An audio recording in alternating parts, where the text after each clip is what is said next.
बिस्मिल्लाहिर्रहमानिर्रहीम। इस वीडियो में हम मैक्सिमम पावर थ्योरम से related and chapter question 4.69 solve करेंगे और जिसके लिए एक स्टूडेंट ने रिक्वेस्ट की है।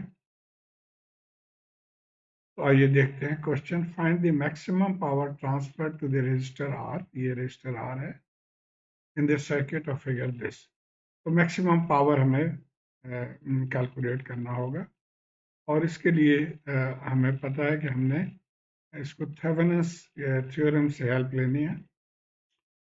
तो पहला काम तो ये होता है कि थेवेनिन्स इक्विवेलेंट के लिए हम लोड को अलहदा कर देते हैं। तो इसको हमने अलहदा कर दिया। अब इस सर्किट से हम वी थेवेनिन और आर थेवेनिन मालूम करेंगे। आप चाहें तो पहले वी थेवेनिन मालूम कर लें, बाद में आर थेवेनिन मालूम करें, या पहले आर थेवेनिन मालूम कर लें, बाद में वी थेवेनिन मालूम करें। मैं पहले आर थेवेनिन मालूम कर रहा हूँ। तो अब आर थेवेनिन के लिए आपको, जैसे आपने पढ़ा होगा पहले के, जो इंडिपेंडेंट सोर्स है उसको हम जीरो कर देते हैं। तो इसको हमने जीरो कर दिया। जो डिपेंडेंट सोर्स है इसको नहीं छेड़ेंगे इसी तरह। उसके बाद हमारे पास तीन ऑप्शंस आ जाते हैं। अच्छा, यहाँ हमने इसको सिंप्लीफाई कर लिया, इन दोनों को पैरेलल में सॉल्व कर लिया, तो हमारा ये सर्किट हमारे पास आ गया। अब RThevenin मालूम करने के लिए तीन ऑप्शंस है। एक तो ये है कि यहाँ पे हम एक टेस्ट वोल्टेज सोर्स कनेक्ट कर दें ऑफ 1 वोल्ट, या हम टेस्ट करंट सोर्स यहाँ पे कनेक्ट कर दें ऑफ 1 एम्पियर, या हम इसको शॉर्ट सर्किट कर दें। तो ये तीनों टेक्निक है। मैं यहाँ पे करंट सोर्स इसमें कनेक्ट कर दूंगा। तो 1 एम्पियर करंट सोर्स मैंने यहाँ पे कनेक्ट कर दिया। ओके, अब इस सर्किट से अगर आप हम RThevenin कैसे मालूम करेंगे, उसके लिए ये फॉर्मूला है कि जो V1, देखिए V1 यहाँ पे भी है, यहाँ पे भी है, यहाँ पे भी है। तो V1 डिवाइडेड बाई ये जो करंट है उससे हमें R मिल जाएगा। तो RThevenin will be V1 divided by 1 ampere. तो सबसे पहले हमें V1 यहाँ पे इस सर्किट से पता करना होगा टू फाइंड RThevenin। अच्छा, अब इसके लिए हम क्या करेंगे, जब हम कोई करंट्स हम डायरेक्शन फर्ज कर लेते हैं कि ये यूं है, ये ऑलरेडी ऊपर जा रहा है, इसको भी हम नीचे की तरफ ले गए और ये भी ऊपर जा रहा है। तो अब बाय नोडल एनालिसिस हम यहाँ पे करंट इक्वेशंस लिख लेंगे सारे। तो राइटिंग द नोडल इक्वेशन, अब ये देखिए करंट एंटरिंग है 0.03 V0 आ गया, और ये भी एंटरिंग है 1 एम्पियर। तो इसको एक साइड पे लिख लिया, और जो दोनों लीविंग है उनको हमने दूसरे साइड पे लिख लिया। अब इसको गौर से देखिए, ये क्या है, V1 divided by 22 kilo plus 8 kilo. So V1 divided by 8 kilo plus 22 kilo, और फिर ये जो है ये है V1 डिवाइडेड बाई 30 किलो। अब इसको हम सिंप्लीफाई कर लेंगे, तो ये हमारे पास इक्वेशन 1 आ गया।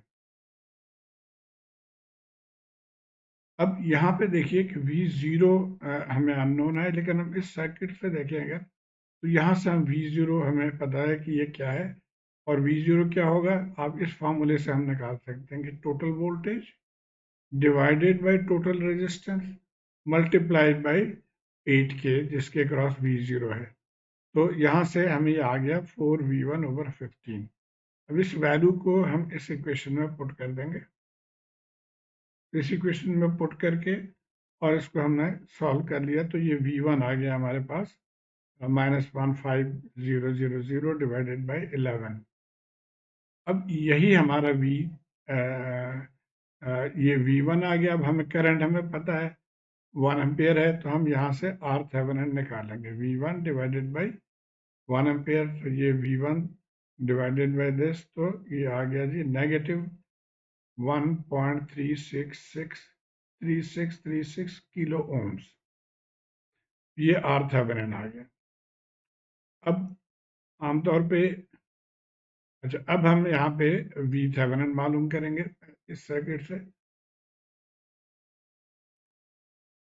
तो लोड को हटा दिया, अब यहाँ पे थेवेनिन वोल्टेज हमने पता करना है। इसके लिए हम ये दो नोड्स ले लेंगे, इसको हम V0 कहेंगे, इस वोल्टेज को, इसको V1 कहेंगे।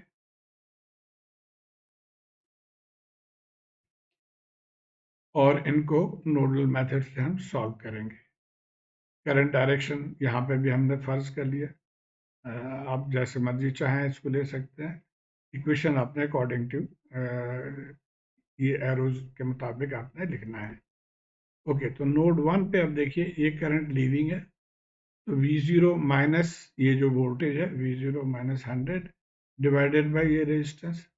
उसके बाद ये भी लीविंग है तो V0 40K, और ये भी लीविंग है तो V0 minus V1 divided by 22K। और यहाँ पे सिंप्लीफाई कर लेंगे, अब एलसीएम से आप मल्टीप्लाई कर दें 440K से, सिंप्लीफाई कर लेंगे तो ये हमारे पास इक्वेशन नंबर 1 आ गया। अब आ जाते हैं हम नोड 2 पे।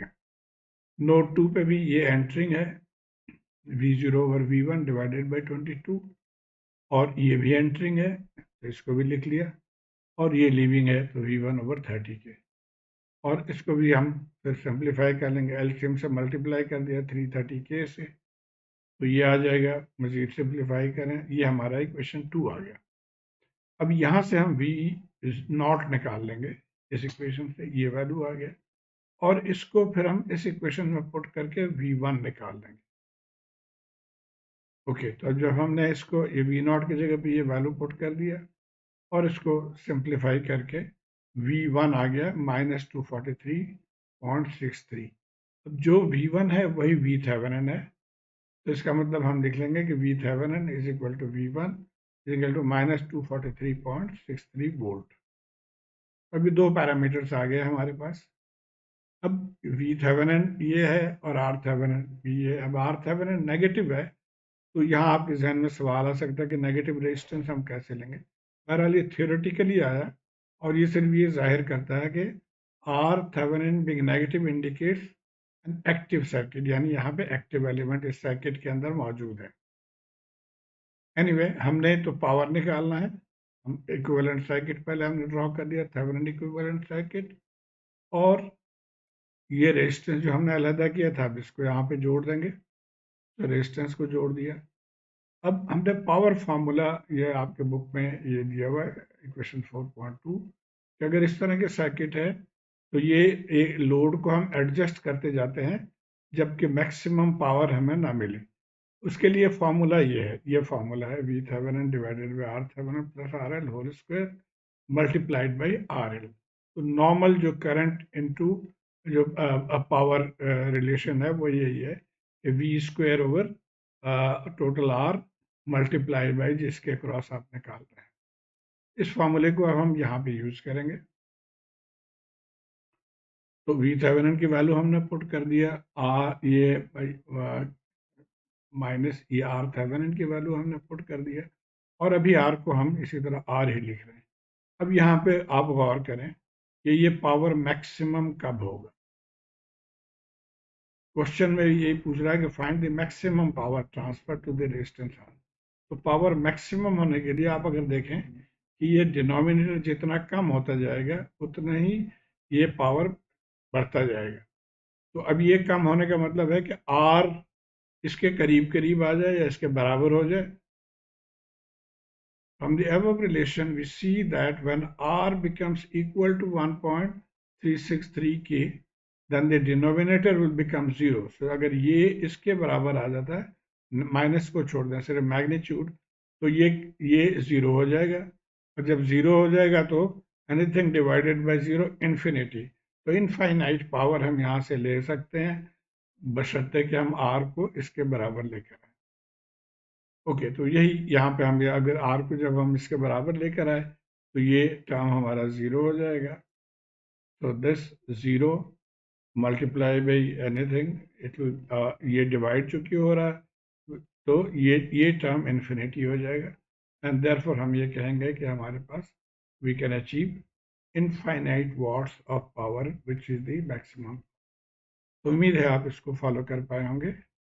मुझे अपने फीडबैक से आगाह कीजिए। शुक्रिया।